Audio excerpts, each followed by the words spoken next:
Everybody eats. You are Locked On Terps, your daily podcast on the Maryland Terps. Part of the Locked On Podcast Network, your team every day. What's up, everyone? I'm Tre Moore, video content creator for 247 Sports and InsideMarylandSports.com, and host of Locked On Terps, part of the Locked On Podcast Network, your team every day. So thank you for making us part of your day. And today's episode is brought to you by FanDuel. Make every moment more. Right now, new customers get $500 in bonus bets with any winning $5 moneyline bet. That's $150 if your team wins. Visit FanDuel.com/locked on to get started. Maryland basketball built much needed confidence and momentum versus Alcorn State. I said it on last podcast. I said this is the game to build confidence going into the rest of the season, to build a game where you just beat Penn State, a huge Big Ten win, but this game was another game to build confidence and momentum, and that's exactly what we did. Everybody ate this game. Everybody had a seat at the table. The table was large. Nobody was excluded. Everybody ate a little bit.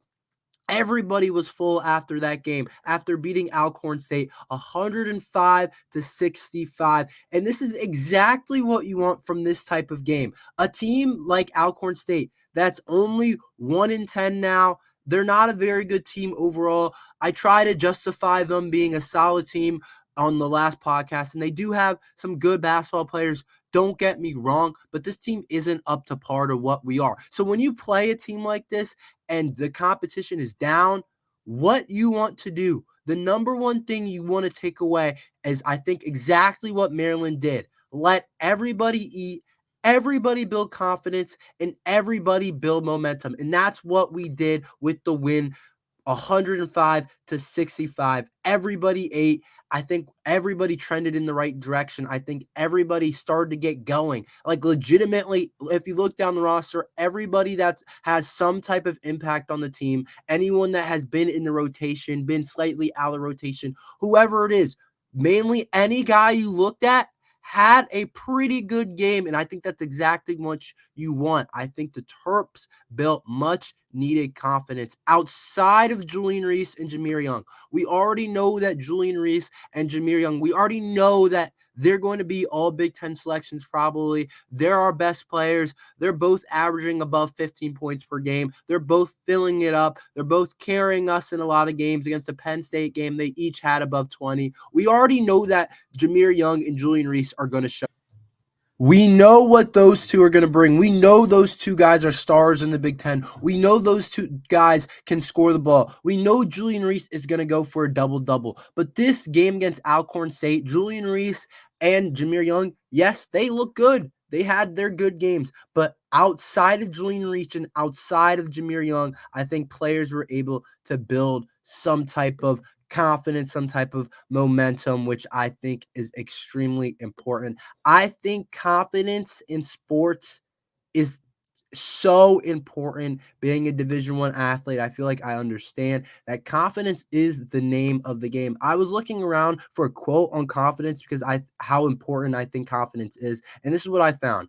Athletes that allow the smallest amount of self-doubt into their thinking will most likely see a decrease in their performance. Self-confidence can make or break an athlete's performance because it facilitates concentrations, affects goals, and increases effort and more. I read that on a website talking about confidence, in an article talking about confidence, that how important confidence was in sports, for basketball, for any sport that you play. But in the name of the game, basketball is one of the main sports that you have to have confidence to be able to build, because everybody knows if you shot a basketball, if you play basketball at even a 5th grade, 6th grade, 7th grade level, if you've played at that type of level, and one example of this is if your shot's not going in and then teams start to let you shoot. You see this in college basketball. You see this in the NBA. If you know you're not able to shoot really well and teams start backing up and let you shoot, it is so much harder to make a shot when you haven't seen a couple of shots go in. And that's why I think the name of the game is confidence. And some of the Terps needed that type of confidence because some of the Terps haven't shot the ball well, haven't been able to get things going. But everybody ate this game, like I said. Everybody ate. Basically, everybody got some type of rhythm going into this game, and everybody built some type of confidence. And that's why this game against Alcorn State was a perfect outcome. If you really look at the stat sheet, if you really looked at the game, everybody played a pretty solid game. Everybody ate. Look at the shooting numbers from DeShawn Harris-Smith. DeShawn Harris-Smith couldn't make a three, couldn't make a jump shot for a while, it seemed like. It seemed like he couldn't find his rhythm from all out there. We knew coming into the season that DeShawn Harris-Smith wasn't known for his shooting ability, but we did think he'd be able to shoot the three ball at least somewhat well. I mean, I didn't expect him to shoot like 38% from the three, but I thought maybe he could hover around 27, 28, maybe get into the 30% because he did shoot well in high school, but we know that his name of the game wasn't shooting. He struggled all year shooting the ball, and he went 3 of 4 from downtown. He struggled from the free throw line. He went 3 of 4 from the free throw line. So 3 of 4 from the three-point line for DeShawn Harris-Smith. Are you kidding me? That's exactly what I'm talking about. Building confidence, because we're going to need some shots from DeShawn Harris-Smith, because in the scouting report, it's going to say in the Big Ten play coming up. And this guy's a starter for us. Obviously, he's a freshman, but he's a starter. He plays big-time minutes. When we have these Big Ten games coming up, when we play a game like Purdue, when we play a game like Michigan State, we're going to need DeShawn Harris-Smith to knock down a couple of shots. And this game against Alcorn State, no matter if they're the best team in the country or the worst team in the country, if you see that ball go in the net like DeShawn Harris-Smith did, you're going to be so much more confident shooting the ball. And I know he's been in the gym working on a shot. I know he's been doing that repeatedly. I know he's been putting in the reps, and it hasn't shown completely yet, but it showed last night. And so once it starts to show, that's when you have the confidence to start stepping in and start making shots, because you've seen the ball go in when you shoot 3 of 4 from the three-point line. So we saw DeShawn Harris-Smith's confidence definitely go up, and from the free throw line. He hadn't been shooting well from the free throw line, and going 3 for 4 from the free throw line is definitely very solid, because he's shooting 19% from the three, and that includes going 3 for 4 from this game. So imagine that percentage before this game. It was pretty awful. So seeing the ball go in for a guy like DeShawn Harris-Smith, when we might need a jump shot for him later on, we're going to need some jump shots from him. He's going to get open shots. And if we want to win some games, we're going to need those type of shots to go in. So to see him build that confidence against Alcorn State, I think is extremely important. Noah Batchelor also, he went 2 for 2 from the three-point arc. Noah Batchelor has an awesome stroke. He's a shooter. He's one of our best shooters on the team. I think him and Kaiser are like the most natural, purely gifted type of shooters on our team in terms of stroke, in terms of the way their shot looks, the way the rotation of the ball looks. I think Kaiser and Batchelor are two of the most gifted shooters on our team, and we need them to hit shots. And Noah Batchelor is kind of interesting this year. I'm not sure exactly how he fits into the rotation yet. He started a game early on in the season, and there's been games where he's barely played. So he's one of those players that going 2 for 2 from the three-point line against Alcorn State, getting in the game early, momentum builder, confidence builder, right with the theme of today and the theme of this first segment. Going 2 for 2 from the three-point line, going 100% from the three-point line, because we might need him. I think he's going to be big against zones, because when we need to shoot teams out of zones, because teams in the Big Ten will run zone against us, especially because of our poor shooting ability. Even though we shot the ball well last night, we know we've been in the bottom of Division I in all of Power 5 and shooting the three-point ball. We've been one of the worst. So him having the shot ready and being ready to go and building that confidence is going to help a ton for the rest of the season, even if it was just against Alcorn State. But there was other really top performances. Jahnathan lamothe, we'll get into more of him later on his birthday. He hasn't played a ton either, and I doubt he's going to crack the rotation a ton, but he had 10 points and went 2 for 3 from the three-point line. But we're going to get more into the freshman later. And Geronimo, I want to talk about Jordan Geronimo. he had been struggling in Big Ten play. He'd been struggling against Indiana. He struggled against Penn State a little bit. I don't want to say he struggled exactly against Penn State, but he hasn't scored the ball like he was before those two games. He was scoring the ball at a really high clip, at a really high level. He hadn't done that in the Big Ten play, but he got back on track with 12 points. And if we can get 8 points from Jordan Geronimo in Big Ten play, that can be huge. So him finding his shot, him finding some rhythm against Alcorn State, I'm telling you, it doesn't matter that it's a low competition. Him finding some rhythm, DeShawn Harris-Smith finding some rhythm, Noah Batchelor finding rhythm, everybody finding their shot, it really helps going into the rest of the season overall. But a huge win for the Terps, a win that puts us in, I think, a better spot for sure than we were. We're now 7-4. The record looks a lot better. It still needs to be improved. We're still going to need to win some Big Ten games, but overall, I think we're going in the right spot, and I think this Alcorn State game really helped us build momentum, build a lot of confidence in our shooting, in our driving, in our handle, in our overall being basketball players for the Terps, which I think will be huge for the rest of the season.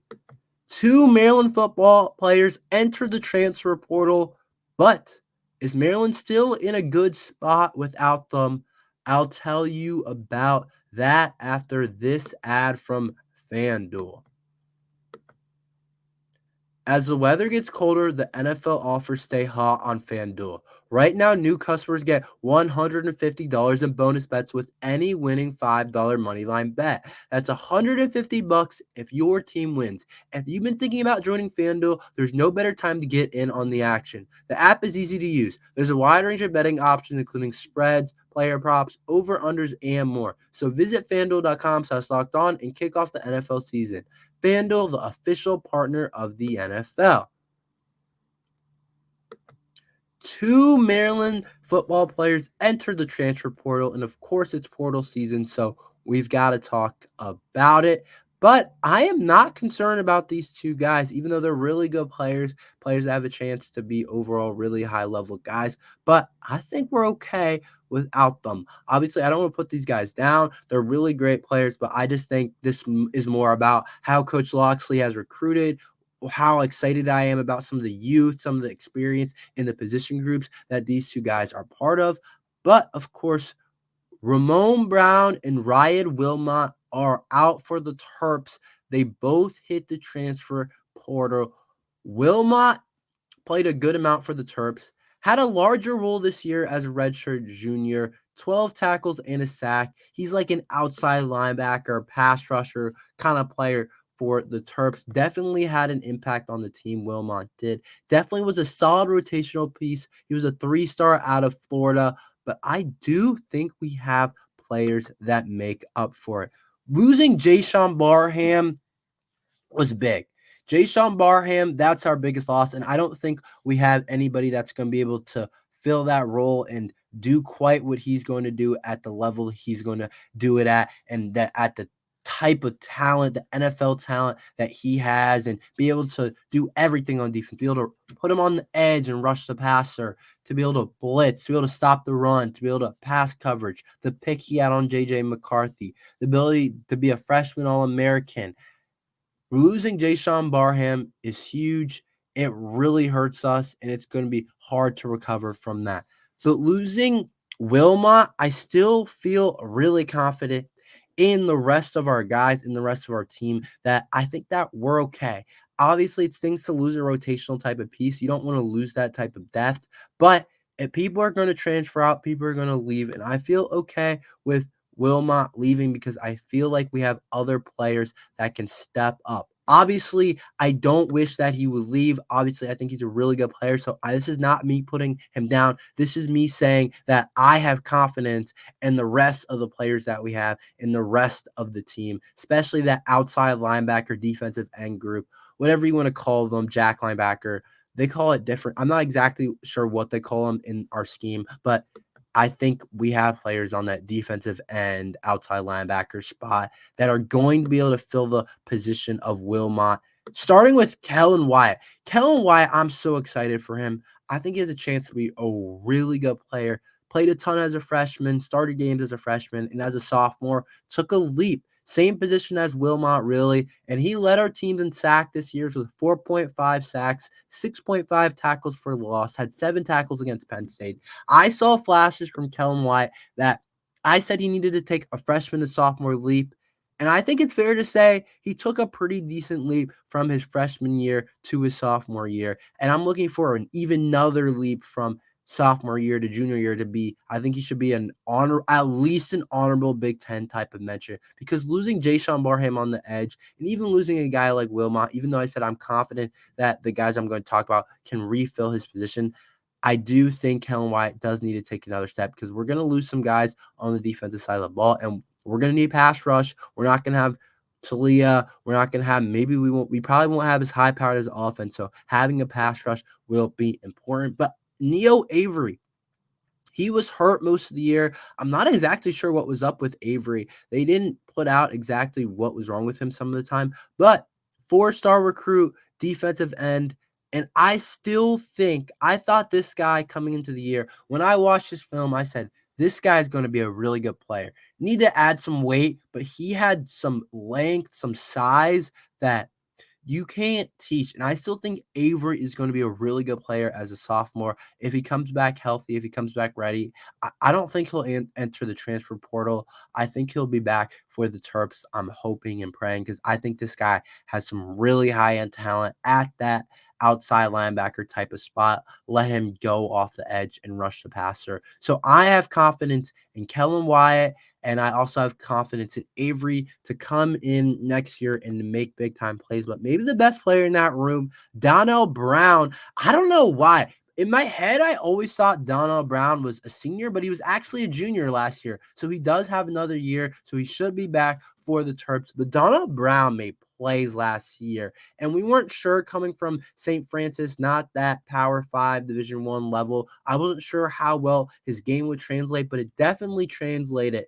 He was the 3rd highest rated defensive end product according to PFF with an 84.4 in the Big Ten, and the 4th highest rated edge defender in pass coverage in FBS with a 92. He was really good when we dropped him back into coverage. So Donnell Brown, Kellen Wyatt, and then some of the younger guys like Avery stepping up, and there's other guys in that room.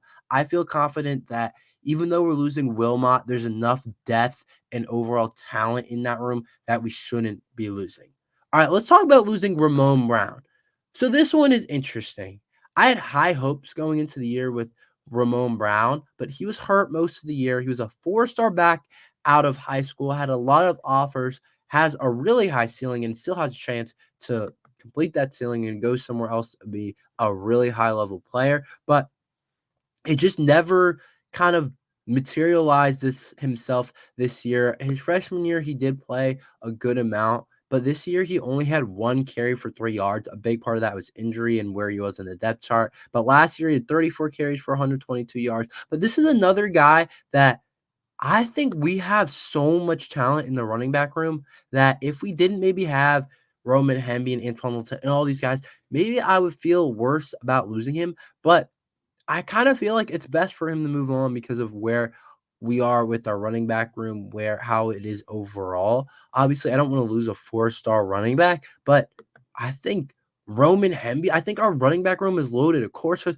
Roman Hemby, he's going to be an NFL guy. Should be one of the better backs in the conference next year. 4 touchdowns, 5 yards per carry. He's a guy that gets going. Receiving back, running back. He's one of the best in the Big Ten next year. With all the Corum gone and the Wisconsin back gone, the Penn State guys are still there with Allen and Singleton. Those guys are still there. But even though those guys are still there, I still think Roman Hemby has a chance to be all conference next year, even to be like a 3rd-team All Big Ten guy or 2nd-team All Big Ten. I think he has a chance to do that next year as a junior for Roman Hemby. We'll see exactly what happens with him, but as redshirt junior, I think he can do that. And then, of course, there's the depth in the running back room is absolutely loaded. Antoine Littleton, he's been our short yardage guy, and he was in front of Ramon Brown. And then Colby McDonald, the veteran of the group, he was also in front of him, and he averaged 6 yards per carry. He almost had 300 yards, and he was our third back, and he did some really big things this year.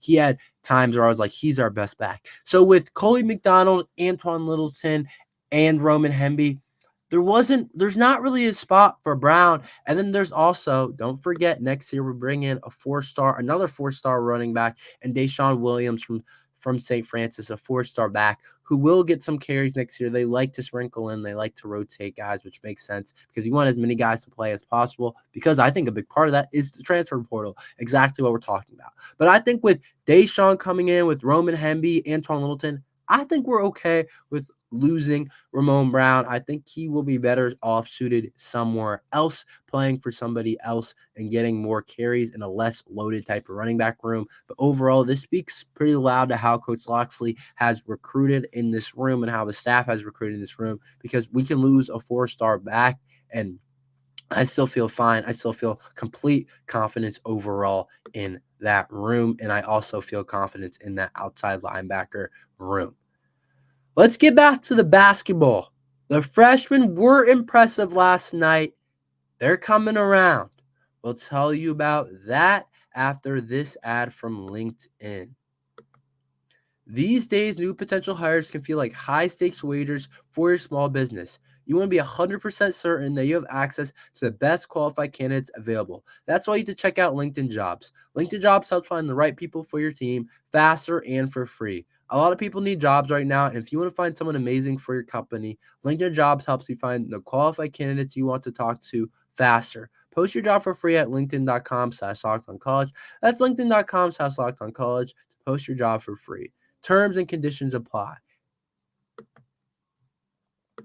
The freshmen have started to find their way in these last couple of games. Against Penn State, I said it, DeShawn Harris-Smith and Jamie Kaiser were huge in us finding a way to win that game. We don't win that game without Julian Reese and Jameer Young, obviously, but we don't win that game without Kaiser, a couple of big shots, DeShawn Harris-Smith, huge shots down the stretch.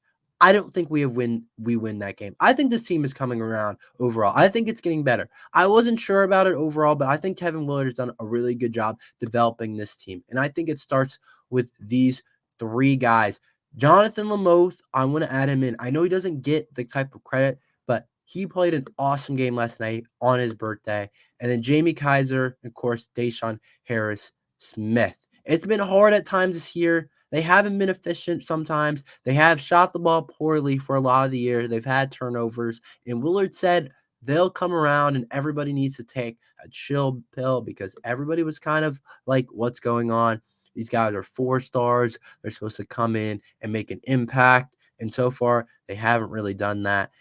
But I think Kevin Willard was right. Everybody needed to take a chill pill. Everyone needed to take a step back. And I'm not saying for the rest of the year they're going to go on and be great overall players. I mean, I think they're going to be good players, but they're going to have good games every game, and there's not going to be struggles. When you're playing as a freshman, it's not linear at all. For Julian Reese and Jameer Young this year, it's been kind of linear. They've played pretty well for the most part. But for the freshmen, it's bumpy. It goes like this. It's like a wave. It's all over the place. You're going to have your highs. You're going to have your lows. But I do think if they can limit some of those lows and keep doing some of those highs, which they did last night. Let's talk about the highs. Jahnathan lamothe, who hadn't made a field goal all year, on his birthday had quite the day. He went 4 or 5 from the field, 2 or 3 from the three-point arc, and 10 points. If Jahnathan lamothe can find a way to just play that type of game, he's going to have to play. I still don't think he'll be quite in the rotation in the big-time games, but maybe they try and sprinkle him in. Maybe they try and find minutes for him if he continues to play that type of game. We'll see how he plays for the next couple of games before we really get into the season, before we really get into the Big Ten type of games. But he hadn't made a field goal all year, and like I said, went 4 or 5 from the field, 2 or 3 from the three-point arc. Huge game, career high for Jahnathan. So great game for him. And then Jamie Kaiser, also, Jamie Kaiser, 2 straight games in double figures. Coming off the bench, Kaiser has found it. I think he's really found his shot. 12 points, 3 of 7 from the three-point line. We will definitely take 3 of 7. Even if he takes 7 shots, if he makes 3 of the 7 shots, Definitely will take that from Kaiser. He couldn't hit a shot earlier on in the season, and we knew he was a good shooter, so we knew it was going to come around overall, and his shot has really started to come around. He's making shots, but he also had 5 rebounds, and this is exactly the type of game we want from Kaiser. And then DeShawn Harris-Smith, 3 of 4 from the three-point line. I talked about it earlier. 3 or 4 from the free throw line. We have not seen this guy shoot the ball well at all in DeShawn Harris-Smith, and we know he's worked on it, but we saw him shoot the ball really well. So these 3 freshmen, super impressive. And I want to add on that DeShawn Harris-Smith had 5 assists. So the future is definitely bright. The 3 freshmen combined for 34 points last night. So I'm looking at these freshmen. They're doing some impressive things. Last game against Penn State, Kaiser and DeShawn Harris-Smith, we wouldn't have won overall in that game without them. And then this game, they combined for 34 points. These guys are the future of Maryland basketball. These guys are really coming around. They're all improving. Jahnathan, Jamie, they're literally all improving, and they're all kind of doing it at the same time, which is really fun to watch. But I think these guys are in a good spot and are going to continue to get better. That's all we have for today. Thank you for listening to Locked On Terps. Make sure you like and subscribe. We're here every day talking Maryland football and basketball. But thank you for listening to Locked On Terps.